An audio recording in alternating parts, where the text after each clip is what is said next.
ஸ்தாபனங்களில் தலைவர்களுக்கும் ஊழியர்களுக்கும் விசுவாசிகளுக்கும் நன்மையின் ஸ்தோத்திரத்தையும் ஐசிஎம் சார்பிலே ஏறெடுக்கிறேன். தமிழ்நாடு அரசின் கவனத்திற்கு இங்கே கூடியிருக்கிற நோக்கம் பலரும் நாம் அறிந்திருக்கிறோம். இந்த பல்லாரம் வட்டார இந்த பொது கல்லறை, கிறிஸ்துவ பொது கல்லறைக்காக எனக்கு தெரிந்த அளவிலே 40 ஆண்டுகளாக போராடி இருக்கிறோம். என்னுடைய கணவனார் இந்த பல்லாவரத்தில் நிறைய பேருக்கு தெரியும்.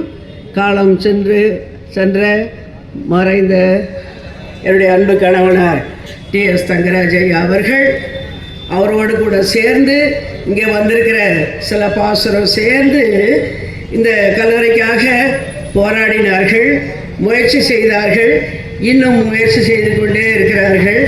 என்றாலும் இது ஒரு சரியான நேரம்.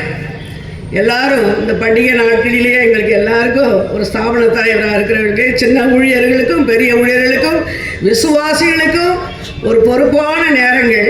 அதையெல்லாம் ஒதுக்கி இந்த இடத்துல நாம் வந்து இந்த காரியத்துக்காக நாங்கள் கெஞ்சி கேட்கிற ஒரு சூழ்நிலை என்னவென்றால், ஒரு மனுஷன் மறித்தா ஒரு நல்ல அடக்கம்.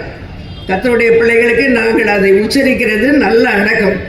தமிழ்நாடு அரசின் கவனத்தை மட்டுமன்றி பொதுமக்களின் கவனத்தை ஈர்க்கும் வகையில் நடந்து கொண்டிருக்கிற இப்பொதுக்கூட்டத்தின் வாயிலாக பல்லாறு வட்டாரத்தில் நம்ம எல்லாரும் சேர்ந்து இதை நாங்கள் போராடி கொண்டிருக்கிறோம்.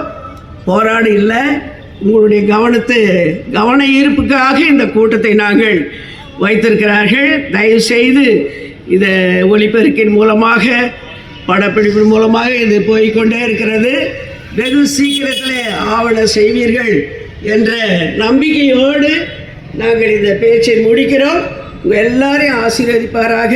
சீக்கிரத்தில் வெற்றி கிடைக்கும். ஆமென்.